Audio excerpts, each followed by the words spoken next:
เบิ่งดมเด้อขามดมมาอันอยู่ไปก่อนสอบรูปเป็นยังว่ามีอยู่ปูไปมันจ้อยเดี๋ยวยาคูก่อนโอ้ยมายังนะเจ้าชวนรถเลยเฮ้ยเป็นอะไรคือว่านะ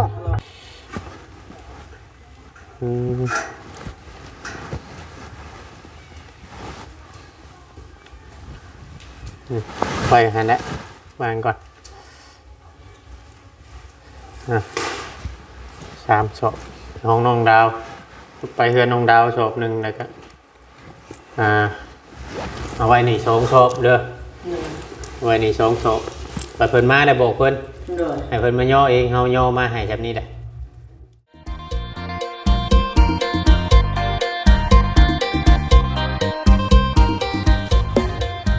สบายดีเนาะพ่อแม่พี่น้องเบิดสุขุสุคนเนาะปัจจุบันสุบอนว่าจะเป็นพี่น้องทางฝั่งลาวเนาะกับสวัสดีพี่น้องทางฝั่งไทยอีกทีนึงพบพ่อกับช่อง YouTube พงว่าเวียงชายใจเกินร้อยเพียงเนาะ V2 เนาะเพียงเนาะจังใดก็มาเบิ่งมาชมนำกันพี่น้องเนาะจังใดก็อยู่ทางบ้านทางเรือนของน้องจ้อยคือเก่าพี่น้องมื้อนี้ก็เสียงบึ้มตึมตั้มคือเก่าแหละพี่น้องเนาะเพราะว่ามีงานดองพี่น้องเนาะดีได้มันขยับออกไปอีกหน่อยนึงคำว่าอยู่ใกล้อีกจังหน่อยแม่นถ่ายคลิปบ่ได้พี่น้องเนาะเสียงตู้เพิ่นแน่นพี่น้องเนาะตัวหลังแห้งพี่น้องเนาะเสียงตู้เสียงยังเพิ่นเด้อพี่น้องเนาะทางบ่เวียงเองเนาะคือเว้าอันนี้พี่น้องเว้าเมื่อวานนี้เนาะ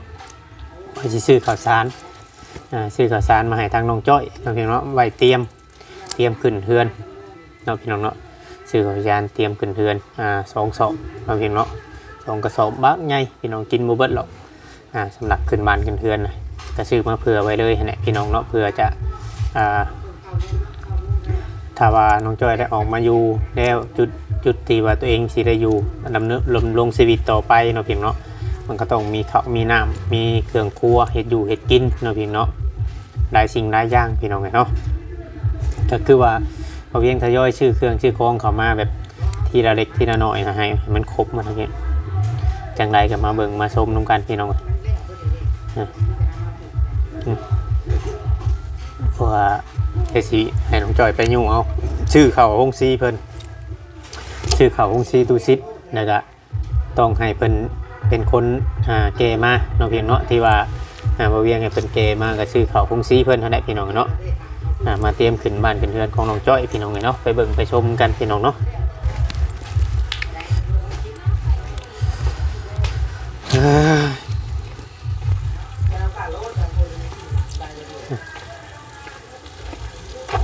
มาแล้วอัน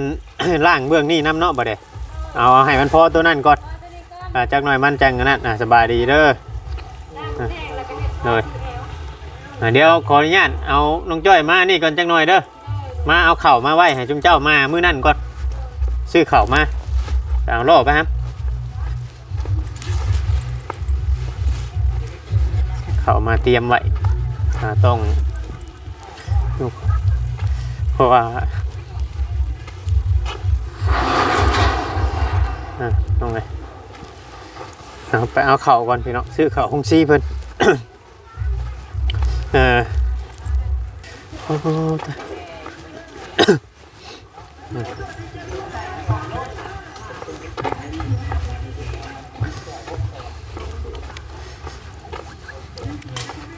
นะ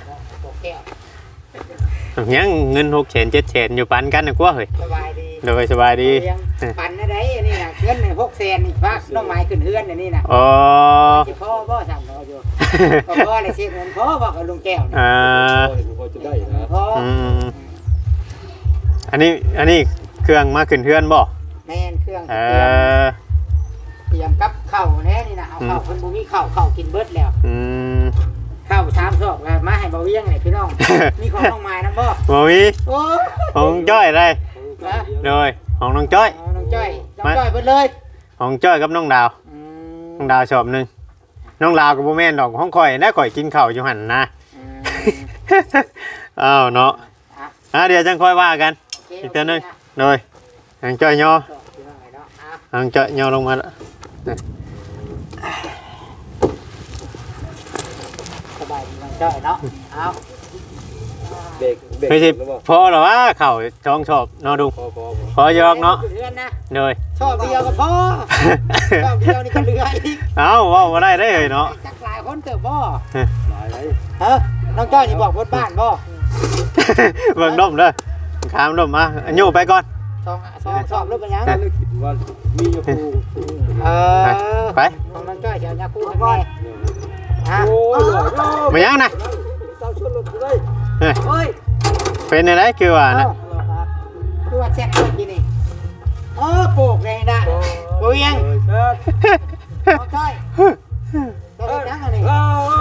มีหลักฐานอยู่มีหลักฐานอยู่ นี่นะโปกพี่น้องนี่นะ ใช่คือบนใส่โลครับ มันน่ะ มันยากเอาแบกไปซะ แล้วเราเสื่อมให้ เอาลงเบียกก่อนบัด ตู้เสื่อมมันเบื่อแล้ววะมันเสื่อมไปเลยมันหักหมดเลย เอาเงินให้แก้ว มาได้สิให้เป็นทางเป็นเชื่อมให้ไหม มันบริสุทธิ์โทษ ชื่อก็เชื่อมโบเก่งดีกับโบได้ได้เห็นบ่ชุเพิ่นเชื่อมของเขาน้องดาวมื้อนั้นกะ มันเล็ก มัน กว่า บ่นะ เอาเงิน ต้องเชื่อมต้องคนนั้นน่ะที่อย่างเฮ็ดกับเหล็กพวงเสียงตู้คือว่าแห้งล้างขึ้นดังขึ้นบัดเอาพี่น้องทางน้องดาวก็ไปงานดองยังบ่มาเนาะพี่น้องเนาะยังบ่เห็นมารอเลยมื้อนี้บ่ได้มาจอบเพื่อนเลยเดี๋ยวให้น้องจ้อยย่อมาไว้นี่ก่อนไปนอกก่อนก็ได้น้องจ้อยไปนอกก่อนไปเอามาย่อเข้ามาไว้นำกันเนี่ยบัดเรามาแล้วจังให้เรามาย่อเอาเจ้าบ่ต้องย่อไปเพื่อนเราหรอกไปเราย่อมาย่อเอา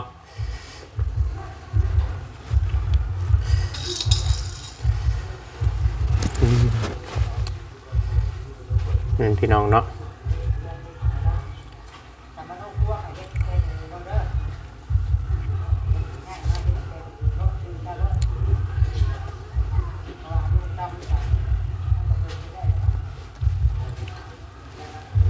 เรียบร้อยได้บัดนี้พี่น้องเอ้ยบนอยู่บนเช้าทาเก็บสียังละเอียดเรียบร้อย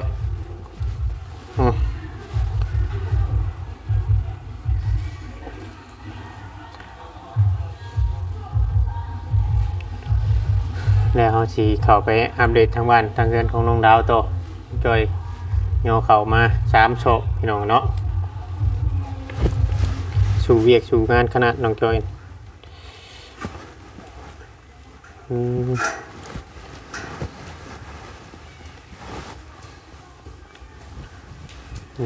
ไปหันแล้ววางก่อน3โชคห้องน้องดาวไปเฮือนน้องดาวโชคหนึ่งแล้วก็เอาไว้นี่2โชคเด้อไว้นี่2โชคไปเพิ่นมาได้บอกเพิ่นให้เพิ่นมาย่อเองเฮาย่อมาให้แบบนี้แหละเป็นบ่มารอเลยมื้อนี้เนาะกึบเสียลำบงบ่น้องดาวเขาของเจ้ากับบ่แล้วก็มีแต่ว่าย่อลงไปไว้เฮือนครัวเอาไว้ทางตู้พี่เด้อทางตู้ถ้วยพี่เด้อยิงไว้เพราะว่าถ้าเบื้องนี่น่ะมันสิใกล้ทางห้องน้ำพุ่นเอาไว้ทางตู้ถ้วยพี่ช่องโซมาได้จังสิจัดแจงใช้อีกเทื่อนึงบัดนั่นคือสิพออยู่ดอกบัดเฮาสมมุติว่าคำมันบ่พอหรือว่าเฮาขึ้นบ้านขึ้นหยังคำมันเบิดมันหยังเฮาก็จังซื้อเข้ามาใหม่พี่น้องเนาะเบิ่งไปพี่น้องสิได้เพื่อนั้นเพื่อสิแล้วแต่ละอย่างขึ้นเฮือนแต่ละอย่างเพื่อสิแล้วนี่ก็มันหลายอย่างทยอยซื้อเข้ามายังสิยังเป็นพวกเขาก็ได้แล้วยังสิเป็นพวกน้ำส้มน้ำหวานก็ทันได้ซื้อพี่น้องเนาะยังเหลือหมูซึ่งทั้งหมูซึ่งแล้วก็นั้นก็ชี้แจงให้ FC ฟังอีกเทื่อนึงเนาะพี่น้องเนาะทางบ้านทางเรือนของน้องจ้อยบางเทื่อบางทีบางคนเพิ่นก็ยังบ่เข้าใจคือว่าเฮาซื้อกระทะมาให้นี่คือว่าบ่แม่นว่าเฮาสิให้ใช้กระทะเลยเนาะบางคนเพิ่นบ่เข้าใจเพิ่นว่าบ่เวียงกระทะไฟฟ้ามันเปลืองไฟอย่างซั่นสิต้องใช้ถ่านคือว่าเตาถ่านน่ะเฮามีอยู่แล้วเนาะย่อยเนาะเฮาซื้อมาให้แล้ว คือว่าเตาถ่านก็ซื้อมาให้เพิ่นแล้วพี่น้องเอ้ยคือว่าหม้อกระทะไฟฟ้าแล้วว่ามันเป็นต้นคืนไว้ใช้แบบยามมันฉุกเฉินแบบว่ายามเฮาแบบบ่มีบ่ได้หลังไฟหั้นนะพี่น้องแบบว่าต้มมาม่าบ่ทอดไข่บ่ลาบห่อลาบหยังหั้นนะพี่น้อง เฮาก็เลยเอาซื้อตัวนี้มาเพื่อความสะดวกสบายเพื่อความง่ายแล้วก็หม้อหุงข้าวแล้วก็ข้าวก็คือส่วนหลายก็เฮาคนลาวเฮานี่ส่วนหลายจะมีแต่กินแต่ข้าวเหนียวเนาะโดนๆหุงข้าวหุงกินเท่านึงบ่ได้สิซื้อข้าวเจ้าเข้ามาให้อันนี้ยังบ่ได้ซื้อข้าวเจ้ามีแต่ว่าเฮาเคลียร์เรื่องขึ้นเฮือนขึ้นหยังให้มันแล้วก่อนโดนๆหุงกินเท่านึงกินกับแกงหน่อไม้บ่กินกับผัดหมูบ่เฮ็ดเป็นอยู่บ่ผัดหมู แกงหน่อไม้ได้แกงเป็นบ่เป็นแกงหน่อไม้เป็นอยู่เนาะพวกผัดกะเพรามายังนี่บ่เคยเฮ็ดบ่ส่วนหลายแบบพนมปนาวเพิ่นยังบ่เคยเฮ็ดพวกผัดกะเพรามายังนอกจากแบบว่าคนเคยไปเฮ็ดงานไทยไปเฮ็ดงานด้านอาหารแต่เพิ่นสิอันเฮ็ดเป็นนะพี่น้องพวกกับข้าวนี่เพิ่นหลายน้องจ้อยเพิ่นก็ชวนหลายมีแต่ปิ้งนั่นเนาะกินกับข้าวกับหยังปิ้งกบปิ้งเขียดปิ้งซีนปิ้งหยังไปอันนั้นพี่น้องอ่ะมีแต่ว่าอันนั้นพี่น้องเนาะจัดแจงไปพูดเนี่ยลุงแก้วเดียวพี่แก้วงานเนี่ยยังจะคุยกับเพิ่นอีกเท่านึงพี่น้องเนาะในเรื่องความอยู่ความกินเฮ็ดจังไดเนาะพี่น้องเนาะเพราะว่าตอนนี้เพิ่นก็ยังย่างเวียกย่างงานเสียงตู้ตึมๆติ้มๆนี่แหละพี่น้องเนาะก็ในการขึ้นบ้านขึ้นเรือนนี่ก็คือเฮาเว้าบ่ได้มีการเปลี่ยนแปลงหยังก็สิเอาพระเอายาคูคือเก่าเอาฮอดมื้อวันที่14คือเก่าพี่น้องเนาะรอเบิ่งรอชมมันโมเมนต์ปัญหาหรอกพี่น้องเนาะในเรื่องเงินกระทงกระทะเรื่องไฟฟ้ามันก็ขึ้นอยู่กับคนคือเก่าคำเฮาลุเฮาอันนั้นเฮาขยันเฮ็ดเวียกเฮ็ดงานแบบนี้ได้พี่น้องคือบ่เวียงดึงไปเฮ็ดเวียกเพื่อนน้องลาวนี่ก็เพื่อจะให้น้องจ้อยมีเงินหรือว่าเก็บไว้ใช้จ่ายค่าพื้นค่าไฟค่าน้ำค่าหยังต่อไปหั่นแหละอันยังสิอันนั้นเพิ่นอยู่พี่น้องเนาะคำเฮานั่นเงินจำเสียค่าพื้นค่าไฟโอ้ยผู้รักผู้ใหญ่เพิ่นเฮ็ดเพื่อนเฮ็ดชาติให้เฮาแบบนี้แล้วเรียบร้อยไฟพื้นไฟผ้าเพิ่นดึงมาให้เรียบร้อยนมมือแล้วน้องจ้อยเนาะเฮาอยู่หน้าพุ่นแห่งกระเตกได้พี่น้องเอ้ยบ่ซั่นสิดึงน้องจ้อยมาอยู่นี่ที่จริงก็คำว่าบ่คิดใช้แบบนั้นก็ให้เพิ่นไปอยู่หน้าเพิ่นพุ่นแหละคำว่าบ่อยากใช้ให้เพิ่นใช้พื้นใช้ไฟชื่อโซล่าเซลล์ให้ใช้ก็พอได้คำว่านั่นเนาะน้องจ้อยอันนี้มาให้เฮามาอยู่แบบนี้แต่เฮาก็มีข้างหนึ่งของชีวิตว่าเฮาเคยทุกข์มาแล้วก็อยากให้สบายแน่ให้พี่น้องเนาะทุกสิ่งทุกอย่างก็มีแต่ว่าขึ้นอยู่กับจุดประสงค์ของผู้ใหญ่เพิ่นอีกเนาะเจ้าของเงินเพิ่นแต่เพิ่นก็อยากให้มาเวียงซื้อกระทะเพื่อบ่ได้ว่าให้ใช้ตลอดเพิ่นก็บอกสั่งความมานำมาเวียงอยู่ซื้อมาไว้ยามจำเป็นดีว่ามันนั่นอันนี้แหละเฮาเล่นใช้เล็กน้อยเฮาบ่ได้ให้ใช้ตลอดแล้วก็ยังสิให้ใช้เตาถ่านอยู่เพิ่นจังให้บ่เวียงสิซื้อหม้อซึ่งเข้ามาอีกน้ำดังหม้อซึ่งแบบเฮานึ่งเตาถ่านมันยังนะหุงข้าวนี่มันบ่นั่นปานใดดอกหม้อหุงข้าวนะว่าแต่เจ้าอยากหุงยามใดก็หุงคันเจ้าอยากกินข้าวหุงมั่งสิบ่กินข้าวหุงก็บ่ค่อยมักบ่เอาเมื่อคืนเป็นยังแถมหมอของเขาเกี่ยวลังก็ง่ายสิห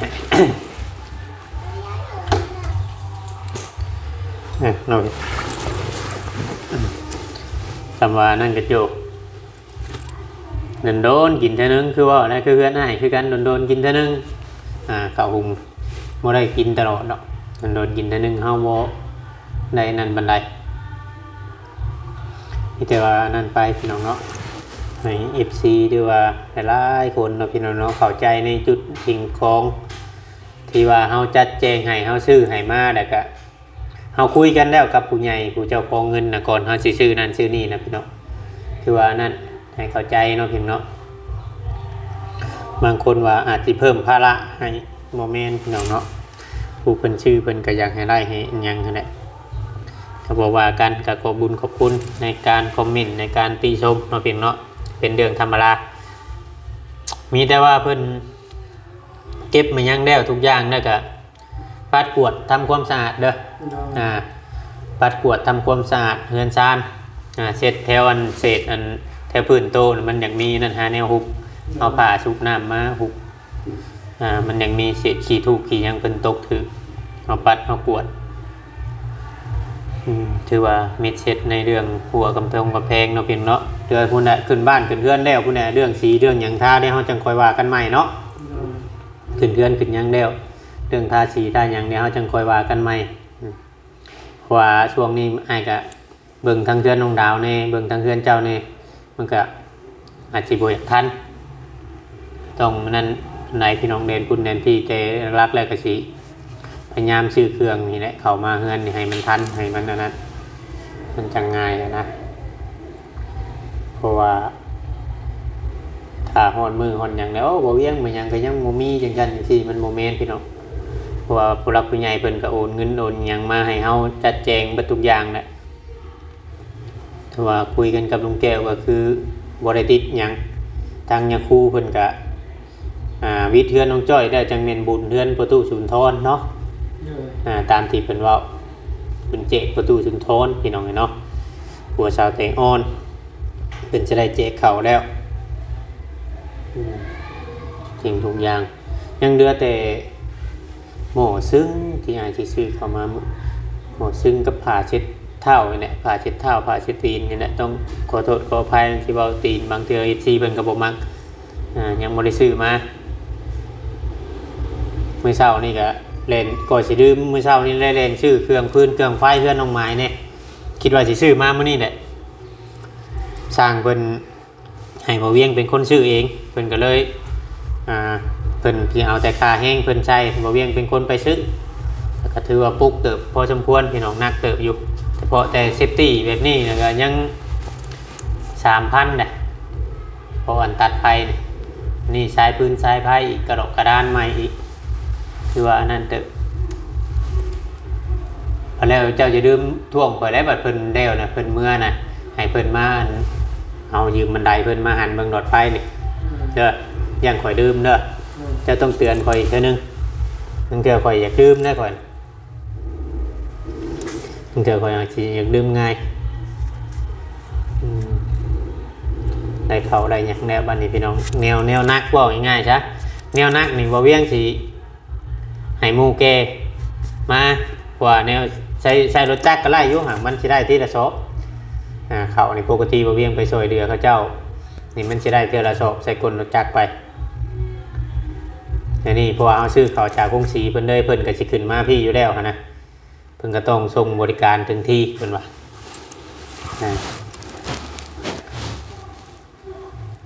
ส่งศพได้สั่งไปไว้เฮือนน้องดาวศพนึงแล้วก็ไว้1กินอันนี้นะยันว่า FC ว่าจักหน่อยเห็นเฮาไปเฮ็ดเวียกเฮ็ดงานอยู่หั่นนั่นคือเฮากินข้าวกินน้ำอยู่หั่น FC ว่ามากินแต่ข้าวเฮือนน้องดาวอย่างจังซี่อันนี้ก็ให้ FC เข้าใจเลยเนาะว่าผู้ใหญ่ใจดีนี่เพิ่นให้มาเวียงเข้าไปดูแลอยู่หั่นนี่เพิ่นให้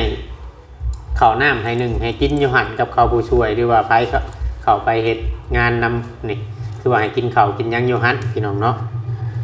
เพื่อบ่ให้เฮากลับไปกลับมาไปกินข้าวแล้วออกมานั่นนี่นะพี่น้องให้เข้าใจนะ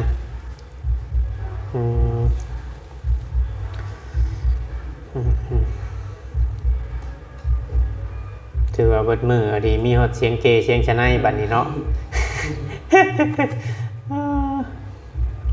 เพื่อนคือแบบเพื่อนเจ้านี่ยังบ่นั่นเพิ่นบ่ได้ฮอดบ่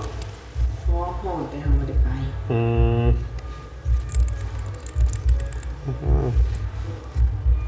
เคยไปอยู่บ่ไปหาปลูกแขนกับเจ้าเคยอยู่บ่เราต้องไปได้เวลาเพิ่นมาฮอดมาถึงเราต้องไปเพราะว่า1มาบัตรฮอดงานเฮาหรือว่าเวียกน้ำเพื่อนเฮาไปฮอดหมู่มาว่าสิอยากให้ได้บัดเราต้องจื้อไว้แต่ละคนแต่ละเฮือนว่าการช่วยเวียกช่วยหยังมันเป็นเวียกประจำของหมู่บ้านเป็นเวียกตามงานบุญงานดองในบ่ให้ขาดคำว่ามีคนมาฮอดเฮาล่ะเราต้องไป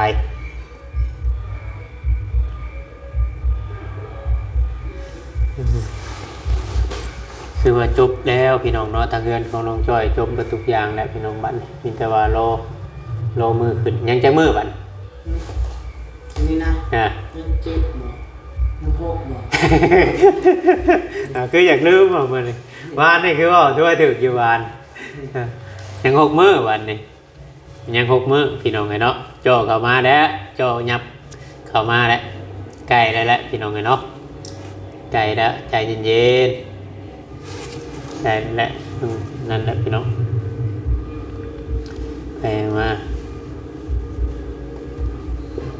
ต้องรอเบิ่งไปเรื่อยๆพี่น้องเนาะรอไปเรื่อยๆ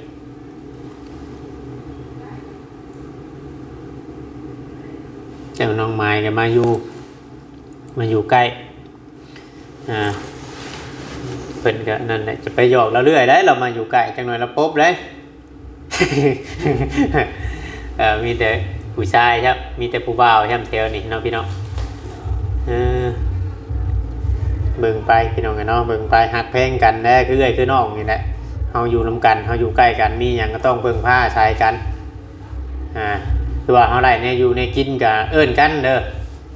เฮาเฮือนใกล้กันเอิ้นกันคำมันหลายก็แวงคำมันหน่อยก็บ่แวงได้ว่าหน่อยก็แวงหลายก็แวงโดนบ่พอกินได้เอิ้นกันมาเด้อกินข้าวกินน้ำเอิ้นกันน่ะหักแพงกันมีหยังก็คนใกล้นี่แล้วเล่นเบิ่งช่วยกันมาหยังกันล่ะคนไกลห่วยเพื่อสิมาฮอดคือเว้าอันนี้